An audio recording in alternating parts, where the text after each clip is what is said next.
안녕하세요. 주의 여행 이야기 세 번째 시간입니다. 지난 영상에서는 국제학회가 열린 멜번과 멜번 근교 그레이트 오션 로드와 12사도 바위에 다녀온 이야기를 나누었습니다. 멜번 다음 행선지는 뉴질랜드였고, 뉴질랜드를 먼저 여행한 후 시드니로 왔습니다. 시드니에서는 소개받은 한인교회 목사님 댁에서 신세를 지기로 예정되어 있었습니다.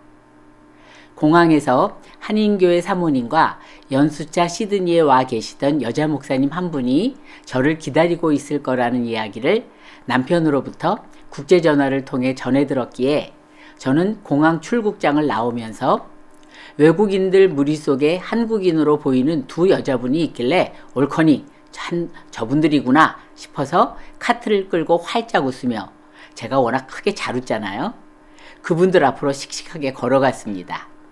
그러자 활짝 웃으며 다가오는 저를 아주 눈이 동그래서 의아한 표정으로 서로 마주보며, 아니 저 외국인이 왜 우리를 보고 웃지? 라고 우리말로 얘기하는 게 제 귀에까지 들려왔습니다. 저를 외국인인 줄 알았던 거죠. 이 해우 장면은 시드니에 있는 동안 두고두고 얘기되었고, 얘기할 때마다 한바탕 웃곤 했습니다. 시드니에 도착한 다음 날 시드니 시내를 둘러보았습니다. 유럽을 닮아서 남반구의 유럽이라고 불리는 멜번이 호주에서 두 번째 큰 도시라면 시드니는 호주에서 가장 큰 도시입니다. 많은 사람들이 호주의 수도가 시드니라고 알고 있는데, 호주의 수도는 가장 큰 도시인 시드니도 아니고, 그렇다고 두 번째로 큰 도시인 멜번도 아닙니다. 호주에서 백인의 역사가 가장 오래되고 인구가 가장 많은 시드니와 골드러시와 자유이민 정책으로 뒤늦게 후발주자로 엄청난 속도로 발전한 멜번 두 도시를 두고 수도를 어디로 정해야 할지 의견이 분분하다가 결국 시드니와 멜번 중간에 새롭게 계획도시를 만들고 그곳 캔버러를 수도로 정했다고 하네요. 시드니와 멜번 사이에서 캔버러는 어부지리격으로 수도가 된 셈이죠. 고풍스러운 분위기를 띤 멜번과 굳이 비교하자면 시드니는 현대적인 분위기가 많이 납니다. 시드니의 랜드마크는 시드니 그림엽서에 고정 출연하여 우리 눈에 아주 익은 오페라 하우스와 하버 브리지입니다.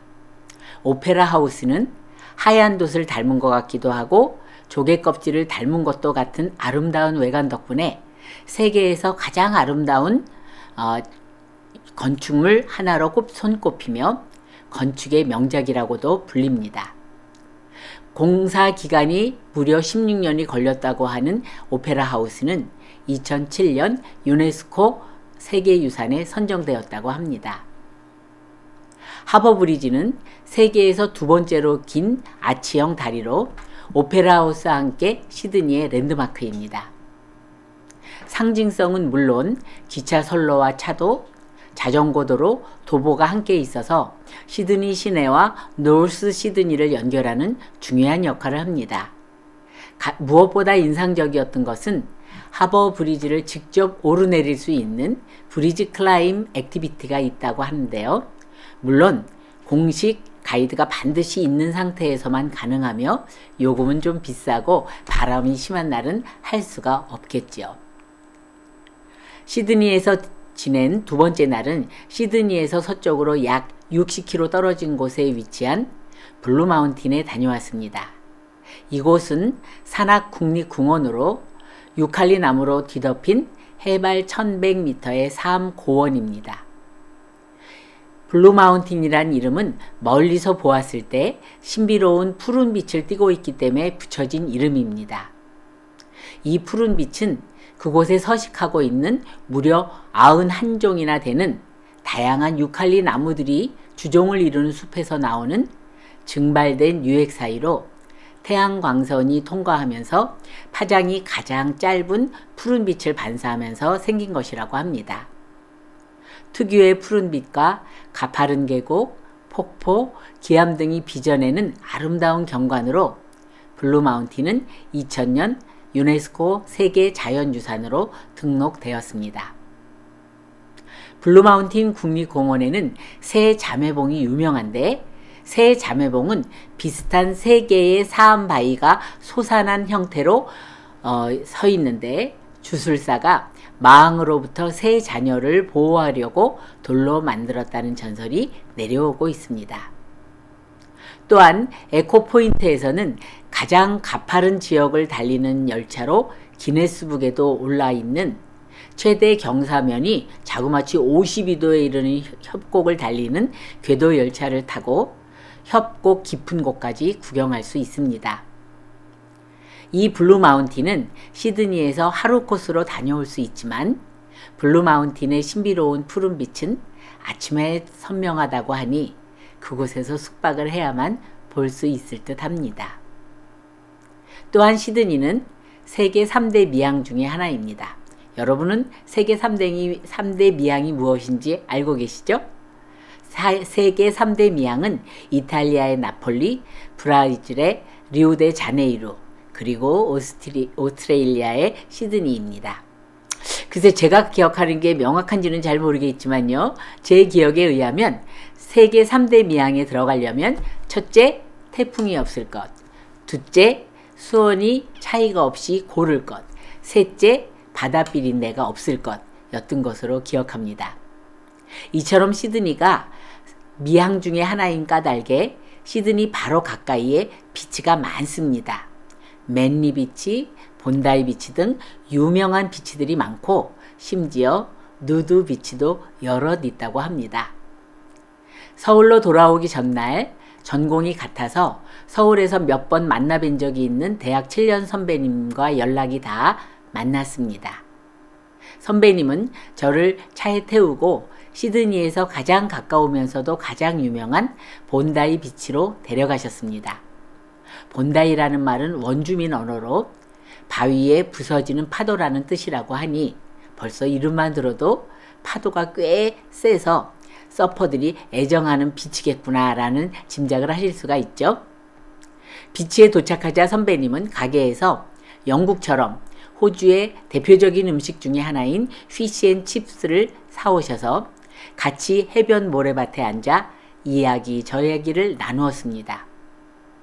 선배님은 정신간호학 박사과정을 막 마치고 한 4년제 대학에 전임 교수직을 지원하실 예정에 있으셨는데 고위직 공무원이셨던 선배님의 남편분이 공무로 호주에 오셨다가 호주에 반해서 서울에서의 안정된 생활을 포기하시고 온 가족이 호주로 이민 온 거라고 하십니다.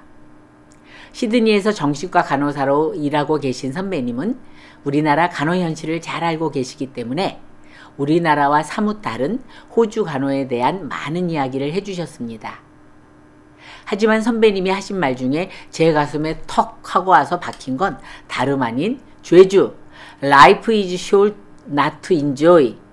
너무 힘들게 살지 말렴 이었습니다. 즉 인생은 즐기지 않기엔 너무 짧다라는 말씀이셨는데 가뜩이나 호주에 온 이후로 눈만 마주치면 전혀 모르는 이들이 하이, 헬로우, 굿모닝, 굿이브닝 인사를 하는 바람에 이게 뭐지? 라는 문화 충격에 빠져 있는데 선배님 말씀은 곧바로 골수에 박혔습니다. 그 순간 직장이란 내가 눈뜨고 있는 시간의 대부분을 보내는 곳인데 삭막하고 때로는 살벌하기까지 한 분위기의 직장에서 더 이상 그렇게 살고 싶지 않다라는 생각이 나를 사로잡았습니다. 앞 영상에서도 잠깐 말씀드렸듯이 웅대하고 멋진 자연 앞에서 느낀 경외감으로 인해 귀국한 후 상사병에 걸렸다고 말씀드렸지만 또 하나 비치에서 들은 선배님 이야기 때문에 여태까지와는 다르게 살고 싶어졌습니다. 아주 간절하게. 그래서 귀국한 후 남편에게 호주로 이민 가자고 졸랐던 것입니다.